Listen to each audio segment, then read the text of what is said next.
ഇവിടെ കാണേണ്ട ഒരു കാര്യം, മദ്യനയത്തെക്കുറിച്ച് സർക്കാർ ആലോചിച്ചിട്ടേയില്ല. ഡ്രൈ ഡേ എടുത്തു കളയുന്നത് പോയിട്ട് മദ്യനയത്തെക്കുറിച്ച് പ്രാഥമികമായിട്ടുള്ളൊരു ചർച്ച പോലും ഇതുവരെ നടത്തിയിട്ടില്ല, ഒരു തരത്തിലും നടത്തിയിട്ടില്ല.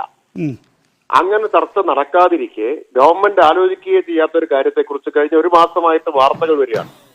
ഈ വാർത്തകളുടെ അടിസ്ഥാനത്തിൽ പല മാധ്യമ പ്രവർത്തകരും എന്നോട് ഇങ്ങനെ ഓരോ വാർത്ത വരുമ്പോഴും എന്നെ വിളിക്കാറുണ്ട്. ഇങ്ങനെ ഇന്ന പത്രം വാർത്ത കൊടുത്തു, അതിൽ വല്ല വസ്തുതയുമുണ്ടോ? അവരോടെല്ലാം ഞാൻ പറഞ്ഞത്, ഞങ്ങൾ ഈ കാര്യത്തെക്കുറിച്ച് ചർച്ച ചെയ്തിട്ടേയില്ല, ചർച്ച ചെയ്യാനിരിക്കുന്നതേ ഉള്ളൂ. അപ്പോ ഈ വാർത്ത വിശ്വസിച്ചുകൊണ്ട് ഇതൊരവസരമായിട്ട് ഉപയോഗിക്കാം എന്ന് കരുതി ചിലർ രംഗത്തിറങ്ങിയിട്ടുണ്ടെങ്കിൽ അവരെ പിടികൂടുക തന്നെ ചെയ്യും. അതിനാണ് പരാതി കൊടുത്തിട്ടുള്ളത്.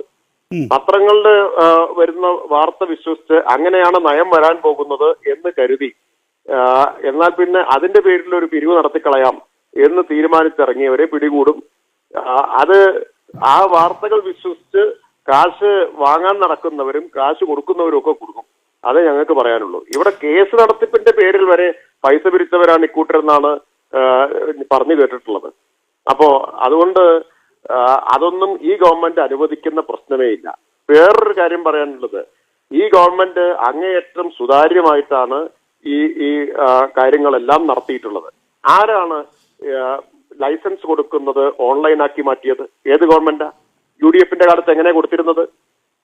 ഇപ്പോ ഒരു തരത്തിലുള്ള വിവേചനാധികാരവും മന്ത്രിക്കോ മറ്റാർക്കോ ഇല്ലല്ലോ. ഓൺലൈനായിട്ട് അപേക്ഷ കൊടുക്കുന്നു, ചട്ടപ്രകാരമാണെങ്കിൽ അവർക്ക് കിട്ടും, ചട്ടപ്രകാരമല്ലെങ്കിൽ കിട്ടില്ല. അത്രയും സുതാര്യമായിട്ട് എവിടെയാണ് നടക്കുന്നത്?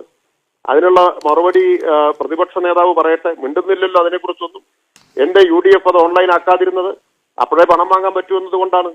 രണ്ടാമത്തെ കാര്യം, ബാർ ഉടമകളുടെ എക്കാലത്തെയും ഏറ്റവും പ്രധാനപ്പെട്ട ഇളവാവശ്യം എന്താണ്? അവരുടെ ആവശ്യം ലൈസൻസ് ഫീസ് കുറച്ചു തരണം എന്നതാണ്, അല്ലെങ്കിൽ ലൈസൻസ് ഫീസ് കൂട്ടരുത് എന്നതാണ്. 5 കൊല്ലം കൊണ്ട് UDF എത്ര കൂട്ടിയെന്നറിയാമോ? 1 ലക്ഷം രൂപയാണ് കൂട്ടിയത്. 1 ലക്ഷം. ഞങ്ങൾ ഈ കഴിഞ്ഞ 7 കൊല്ലം കൊണ്ട് കൂട്ടിയത് 12 ലക്ഷമാണ്. അതിൽ 5 ലക്ഷം കൂട്ടിയത് കഴിഞ്ഞ വർഷത്തെ മദ്യനയത്തിലാണ്. 5 ലക്ഷം കൂട്ടിയത്. മദ്യനയം സംബന്ധിച്ച വാർത്തയുടെ കാര്യം നേരത്തെ ഇവിടെ നികേഷ് പറഞ്ഞു. അതിനൊരു ഉദാഹരണം ഞാൻ പറയാം. കഴിഞ്ഞ വർഷത്തെ മദ്യനയം പ്രഖ്യാപിക്കാൻ ഞാൻ പത്രസമ്മേളനം നടത്തുന്നത് രാവിലെ 11 മണിക്കാണ്. അന്നിറങ്ങിയ പത്രങ്ങളിലെല്ലാം ഡ്രൈ ഡേ പിൻവലിക്കും, ഇന്ന് മദ്യനയം എന്ന് പറഞ്ഞിട്ട് വാർത്ത വന്നിരുന്നു. നികേഷിന് ഓർമ്മയുണ്ടാവും എന്നാണ് ഞാൻ വിചാരിക്കുന്നത്. അതാണ് വാർത്തകളുടെ കാര്യം.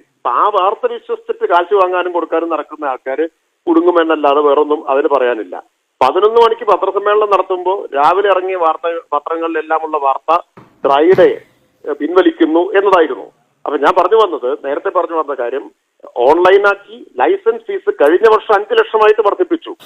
UDF ലൈസൻസ് ഫീസ് വർദ്ധിപ്പിക്കുമെന്ന് പറഞ്ഞ് പിന്നെ അത് കുറച്ചു കൊടുത്തിട്ടാണല്ലോ കോഴ വാങ്ങിയെന്നുള്ള ആക്ഷേപം ഉണ്ടായിട്ടുള്ളത്. ഞങ്ങൾ 12 ലക്ഷം കൊടുത്ത്. വേറൊരു ഉദാഹരണം പറയാം. ആംനസ്റ്റി സ്കീം നടപ്പാക്കി.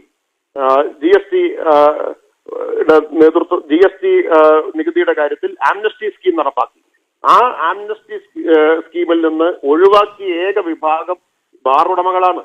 കഴിഞ്ഞ ബജറ്റിൽ പരസ്യമായിട്ട് ബജറ്റ് പ്രസംഗത്തെ പ്രഖ്യാപിച്ച കാര്യമില്ലേ, ബാർ ഉടമകളെ ഒഴിവാക്കിയിരിക്കുന്നു, അല്ലെങ്കിൽ ബാറുകൾക്ക് ഇത് ബാധകമല്ല എന്നത്. അത് ഇളവാണോ?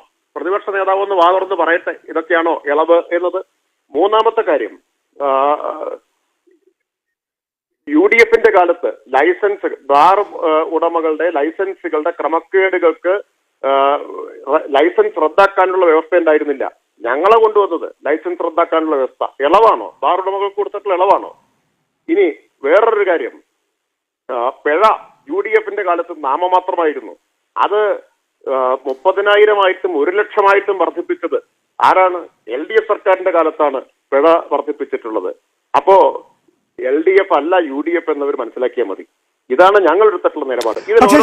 മന്ത്രി, ഇക്കാര്യത്തിൽ 2 സംശയങ്ങൾ എനിക്കുണ്ട്. ഒന്ന്, താങ്കൾ അവസരം ഉപയോഗിക്കാമെന്ന് ചിലർ കരുതിയെങ്കിൽ, അതായത് അതിന്റെ പേരിൽ പിരിവ് നടത്താം എന്ന് ചിലർ കരുതിയെങ്കിൽ, പിരിവ് നടത്തുന്നവരും പിരിവ് കൊടുത്തവരും ജയിലിനുള്ളിലാകുമെന്ന് പറയുന്നു. കേസ് നടത്തിപ്പിന്റെ പേരിൽ പോലും പണപ്പിരിവ് നടത്തിയവരാണ് ഇവരെന്ന്. നമുക്ക് ഇതൊരു ട്രൈബാണ് ഈ ബാർ ഉടമകൾ എന്ന് പറയുന്നത്. 10,000 പേരിൽ താഴെയല്ലേ ഇവരുള്ളൂ ആകെ? അത്രയും ഉണ്ടാവില്ല. കാരണം ഒരാൾക്ക് തന്നെ ഇവിടെ നിരവധി ബാറുകളുണ്ട്. അപ്പോൾ ഒരു 500-ൽ താഴെയുള്ള ആളുകൾ മാത്രമേ ഇവിടെ ഉണ്ടാവുള്ളൂ. ഇവർക്ക് പരസ്പരം അങ്ങോട്ടും ഇങ്ങോട്ടും കമ്മ്യൂണിക്കേറ്റ് ചെയ്യാൻ പറ്റും. അങ്ങനെ ഒരു തീരുമാനം ഞങ്ങളുടെ സംസ്ഥാന സമിതിയിൽ എടുത്തിട്ടില്ല എന്ന് തിരിച്ചറിയാൻ അവർക്ക് വളരെ എളുപ്പത്തിൽ പറ്റില്ല. അപ്പോൾ ഇത്തരത്തിലൊരു ആക്ഷേപം എത്ര കണ്ട്, അല്ലെങ്കിൽ താങ്കളുടെ ഈ പ്രതിരോധം എത്ര കൊണ്ട് ഫലവത്താകും? എനിക്ക് മനസ്സിലായില്ല എന്താണ് ചോദ്യം. അല്ല, എന്റെ ചോദ്യം എന്ന് പറഞ്ഞാൽ ഇവരെ തമ്മിൽ തന്നെ നല്ല ബന്ധമുള്ളവരാണ്, നല്ല കമ്മ്യൂണിക്കേഷൻ ഉള്ളവരാണ്. ഇപ്പോ സുനിലിന്റെ നേതൃത്വത്തിലുള്ള സംസ്ഥാന സമിതി ഇങ്ങനെ 2.5 ലക്ഷം രൂപ വെച്ച് പിരിക്കാൻ തീരുമാനിച്ചിട്ടുണ്ട് എന്നാണല്ലോ ഈ അനുമോൻ എന്ന് പറയുന്ന ഇടുക്കി ജില്ലാ പ്രസിഡന്റ് പറയുന്നത്. അത് ഇടുക്കിയിലെ സാധാരണ ബാറുകാർക്ക് സുനിലിനെ വിളിച്ചു ചോദിച്ചാൽ മതി, അല്ലെങ്കിൽ സംസ്ഥാന നേതൃത്വത്തിൽ ഒരാളെ വിളിച്ചു ചോദിച്ചാൽ മതി. അവിടെ അനുമോൻ എന്ന് പറയുന്ന ഒരു മധ്യത്തിൽ നിൽക്കുന്ന ഒരാള്, ഇടനിലക്കാരനായി നിൽക്കുന്ന ഒരാള് പറഞ്ഞു എന്ന് കരുതി ഈ ബാർ ഉടമകൾ പണം കൊടുക്കുവോ? അങ്ങനെയൊക്കെയാണോ അവിടെ നടക്കുന്ന കാര്യങ്ങൾ? അല്ല, അതുകൊണ്ടാണ് ഞാൻ പറഞ്ഞത് ഇത് അതൊക്കെ വേറെ സംശയാസ്പദമായിട്ടുള്ള കാര്യങ്ങളാണ്. ഈ വാട്സാപ്പ് ഗ്രൂപ്പിൽ ഒരു വോയിസ് ഇടുന്നു, ആ വോയിസ് വാർത്തയാവണം എന്ന ഉദ്ദേശത്തോടു കൂടി തന്നെ ഇട്ടതായിരിക്കുമല്ലോ. അതൊരു വിവാദം ഉണ്ടാക്കണം എന്ന ഉദ്ദേശത്തോടെ. അത് അന്വേഷണം വരുമ്പോ അറിയാം എങ്ങനെയാണ് വന്നത് എന്ന്. അല്ല, ഇങ്ങനെ ഒരു വാർത്ത വന്നു, മന്ത്രി ഒരു പരാതി കൊടുക്കുന്നു, ഒരു അന്വേഷണം നടക്കുന്നു എന്ന് പറയുന്നു. ആ വാർത്തയെ ഒന്ന് ഡിഫെൻഡ് ചെയ്യാൻ വേണ്ടി മാത്രമാണോ ആ ഒരു അന്വേഷണത്തിന് ആവശ്യപ്പെടുന്നത്? അല്ല, അത് അന്വേഷണം കഴിയുമ്പോൾ നമുക്കറിയാമല്ലോ. അത് അന്വേഷണം കഴിയുമ്പോൾ അറിയാമല്ലോ. ഞാൻ പറഞ്ഞത് ഈ വാർത്ത കോൺട്രവേഴ്സി ഇത് ഉണ്ടാക്കുക എന്ന ഉദ്ദേശത്തോടു കൂടി തന്നെയാണ് അത്തരം ഒരു വോയിസ് നോട്ട് കൊടുത്തിട്ടുള്ളത് എന്നത് സാമാന്യ ബുദ്ധിയുള്ള എല്ലാവർക്കും മനസ്സിലാവുമല്ലോ. അത് നിഷ്കളങ്കമായിട്ടൊന്നും കൊടുത്തിട്ടുള്ളതല്ല എന്ന്. അവര് തമ്മിലുള്ള പ്രശ്നം ഞങ്ങളുടെ വിഷയമല്ല. അവര് തമ്മിലുള്ള പ്രശ്നം അവർ തീർക്കട്ടെ. അവര് തമ്മിലുള്ള പ്രശ്നമാണെന്നൊക്കെ ഇന്ന് മാധ്യമങ്ങൾ കാണുകയുണ്ടായി. പക്ഷേ അത് സർക്കാരിന്റെ ചെലവിൽ പരിഹരിക്കാം എന്ന് വിചാരിച്ചാൽ വിവരം അറിയും.